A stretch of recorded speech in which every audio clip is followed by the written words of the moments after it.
बाबा भोलेनाथ की नगरी उज्जैन में आपका स्वागत है। मैं हूं आपका होस्ट हरीश बाली।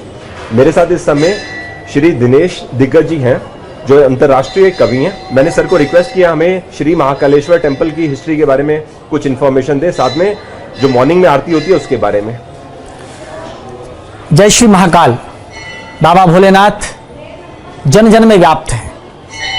भारतीय जनमानस के कण कण में शिव की महत्ता है।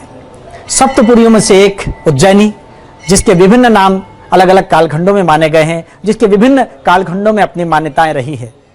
बाबा भोलेनाथ की यह नगरी इसलिए भी मान्यता अधिक रखती है कि हमारी जनश्रुतियों में, हमारे वेद पुराण में यह कहा गया है, सबसे पावन यात्रा चारों धाम की मानी जाती है।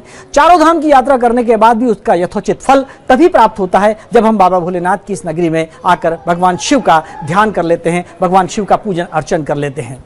तीनों लोकों में, त्रिभुवन में सर्वाधिक प्रतिष्ठा जिस स्वरूप की मानी गई है वो बाबा भोलेनाथ की मानी गई है, महाकाल के स्वरूप में। हम उज्जैन में बाबा भोलेनाथ को जब देखते हैं तो सराहते हैं इस उज्जैन को।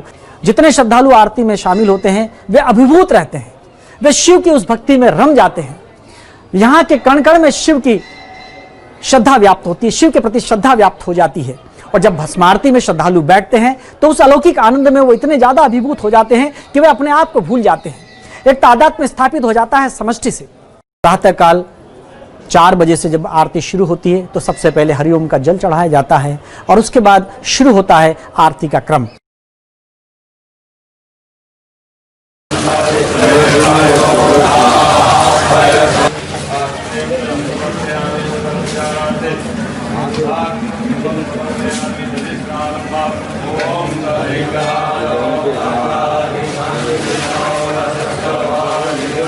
शास्त्रोक्त पद्धति से बाबा का स्नान कराया जाता है।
उसके बाद विधिवत श्रृंगार और उसके बाद वो क्रम आता है जब भस्म चढ़ाई जाती है।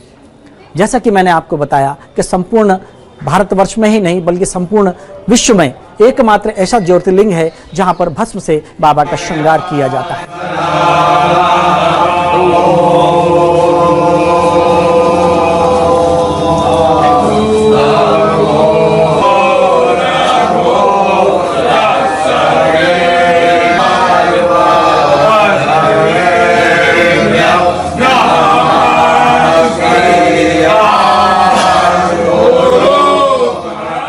भस्म आरती का महत्व इसलिए भी अनुपम और अद्वितीय माना गया है कि संपूर्ण ब्रह्मांड में जहां भी जितने भी शिव मंदिर हैं, ऐसा माना जाता है कि भस्म आरती केवल और केवल बाबा भोलेनाथ के इस मंदिर में, बाबा महाकाल के इस मंदिर में, भगवान शिव, भगवान आशुतोष अखिलेश के इस मंदिर उज्जैनी में ही मान्यता से मानी गई है।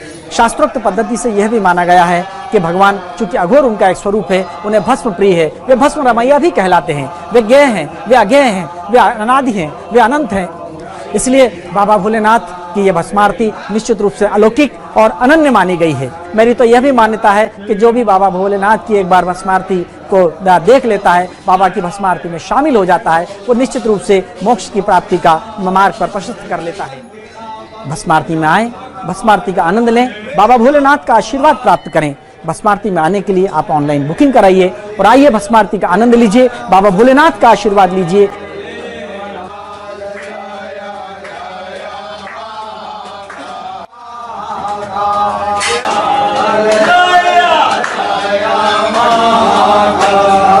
जय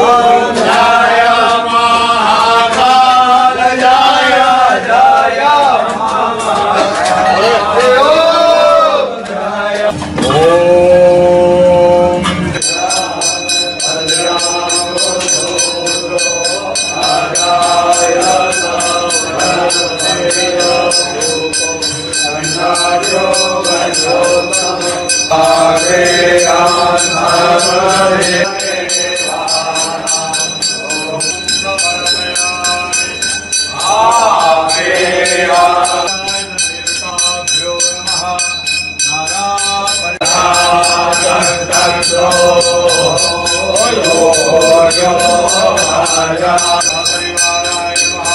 प्रत्यक्षदीपं समर्पयामि। दीपान्तरेणाङ्गते हेन मुद्रां प्रदर्शयेत अमृतो शृण्वते स्वाहा। ॐ भूर्भुवः स्वाहा। ॐ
इतना ही नहीं, जब श्रद्धालु यहाँ आते हैं तो वो भाव विभोर इसलिए भी हो जाते हैं कि इस मंदिर के जो शिखर देखते हैं, इस मंदिर का जो वास्तु देखते हैं, इस मंदिर की जो पौराणिक महत्ता देखते हैं, तो उन्हें लगता है कि वो उस कालखंड में हैं जहाँ पर साक्षात शिव ने कभी आकर यहाँ पर आशीर्वाद दिया होगा।